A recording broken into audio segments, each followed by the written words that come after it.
Even if something happens in the industry, they have the money and the budget to pivot. That's what you need to look for.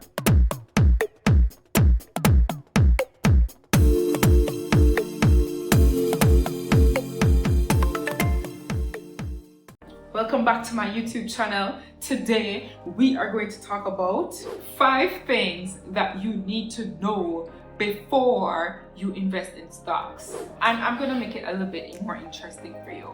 5 things you need to know about the companies that you are investing in or you're interested in investing in. 5 things you need to know about these companies before you invest in these companies. Listen, let me tell you something.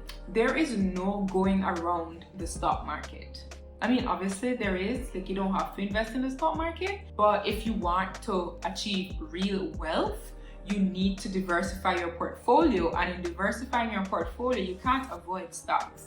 You can't avoid the stock market. So if you can't avoid it, then you need to just probably get started from now. But here's the thing, I don't suggest anybody invest in the stock market without understanding how the market works. Because the thing about it is that if you don't understand how the market works, you are going to panic when things start happening, or you are going to be making purchases that you had no business making in the first place. So today I'm going to tell you 5 things that you need to look out for each company before you invest in them, and how you can minimize the risk that you're taking on just by virtue of looking at these 5 different things. All right, so before I give you this, I know, hold on, but this is very important. Before I give you this, you need to understand how I am as an investor. I don't believe in the buy sell thing. I don't day trade. Ain't nobody got time to be doing no day trading.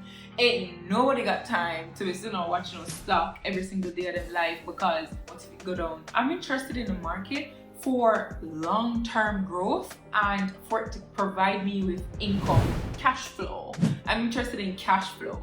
I'm interested in the dividends that are paid out to me. I'm interested in the capital appreciation of stocks. And guess what? If you want substantial capital appreciation, that happens over time. That's not something that is going to happen in one day. It's not gonna move by like $10 in one day, right? It takes years.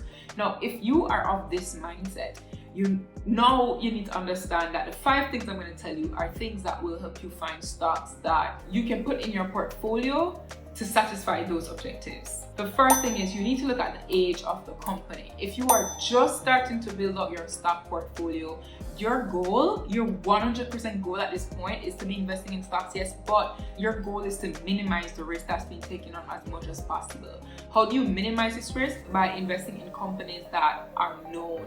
Like, they are known in their industries, their operations are known, they have consistently been performing well. Those are the companies that you want to look for. Now, if you're going to be looking for these companies, your step 1 is you need to find out how old the company is. You need to find out if the company has been around for decades or it's been around for just years. If you're looking out for companies that are just years old, like 2 years old, if you're just starting to build up your stock portfolio, in my opinion, but remember, I'm just a girl on the internet, in my opinion, you have no business looking to these companies just yet. You need to build up the foundation of your portfolio first, and the foundation of your portfolio needs to have blue chip stocks, right? And blue chip stocks are old. They've been around for decades. They've proven themselves already. So you need to look at the age of the company. See how many decades, not years, decades they've been around, and that can be the first, starting point of your analysis. The second thing that you should look at is the industry of the company, the industry that the company is in. Why are you looking to this? Remember, if you're just starting to build out your portfolio, your objective is to minimize the risk as much as possible, the risk that you're taking on in your portfolio as much as possible. Now, if you're minimizing the risk in your portfolio, you need to be spreading out your investments. You can't be investing in 4 stocks in the same industry, because if that industry takes a hit, the whole of your stock portfolio will take a hit. You understand? So you need to spread it out. You're investing in manufacturing, you're investing in retail, you're investing in conglomerate, spread it out. There's so many things that you can invest in, but spread it out so you can spread out the risk, right? So if you're gonna be spreading out the risk, you need to then obviously look to see what industry the company falls under, and then you look to see its place in that industry. Is it a newcomer? It can be a newcomer if it passed step 1 in our test. right? It would have been decades old for you to be assessing it with this second stage of the test. Does that make sense? The third thing that you need to look to is the company's market share and or the competitors that the company has. So if you have a company that it has, crazy market share, for example, with insurance, Sagicor has crazy market share. It has a large percentage of the market as its market share. You want to look for companies that have that kind of hold on the industry. Why? Because we don't want to fail. We don't want these companies to fail. And it's a lot less likely that the company will fail if it has a huge market share. Does that make sense? I hope that makes sense. I'm talking to you like you're here, you're kind of here. Okay. The fourth thing that you need to look at, you need to look at the historical earnings of the company. You want to invest in companies that the trajectory looks like this, like over the last couple of years, their earnings have been like this. You don't obviously want to avoid this. You don't want to invest in companies where the earnings have been on a decline. Why do I pay attention to earnings? Well, the thing is this, I'm not really bothered too much by stock price. After I've purchased a stock, I'm not too bothered by the stock price after that. You know why? People are fickle. Investors by their very nature are fickle. You have to face the fact that not everybody who invests understands what they're doing. They're probably investing because they know it's something they're supposed to do, but they probably don't understand it. When you have a large portion of investors being like this, when things happen and they get spooked, they're gonna sell their stocks and then the stock price is gonna do this. Does this automatically mean the company is crap? Absolutely not. The company could have had its best quarter and the stock price does the opposite of the earnings, because you have to remember the stock price is driven by investors and not every investor is investing based on facts. They may be investing based on feelings. So what you need to look at is to see if the company itself is still a strong company. And how you know if it's a strong company? Look at the earnings.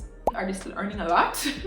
Have the earnings been going this way? And notice I said, have the earnings been going this way, meaning it's a trajectory now. It's not a one-time thing. You don't want to get out of a company just because the earnings plunged one time or even two times. You want to make sure that it is a pattern. It's consistently, the earnings have consistently been going down. It gives you a good idea too as to whether the company will be around in the long term. Because a company that has a lot of money and the earnings have been going up, they're more likely going to be reinvesting some of that money back into the company, growing the company. And by virtue of growing the company, you know what happens? They are much more able to be around for the long term, for the long haul. Even if something happens in the industry, they have the money and the budget to pivot. That's what you need to look for, okay? The fifth thing that you need to be looking at now, you need to come out of the financial statistics and you need to look at the company itself as a whole. Look to see who its leaders are and look to see what the leader's vision is. Look to see what the vision of the company is. Look to see what plans the company has. Look to see if the plans are in tandem with where society is headed.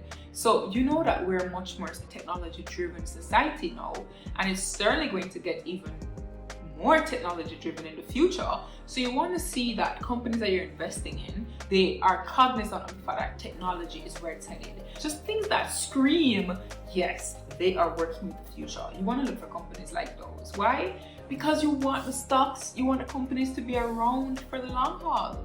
And they won't be around if the companies are not planning for them right now. So guys, if you look at these 5 things that I've just taught you, you will have a good understanding of which stock you're looking at for the foundation of your portfolio. After you've built up the foundation of your portfolio, then you can start taking on more risk in the portfolio, which is you can now invest in younger companies that just got listed a year, 2 years, 3 years, 5 years ago. So you just want to build up the foundation of your portfolio first so that you can minimize the risk, and then you can taking on more risk with younger companies. Why do I consider this a risk? Well guys, it's because you don't have the data to substantiate performance. They've only been around for 5 years.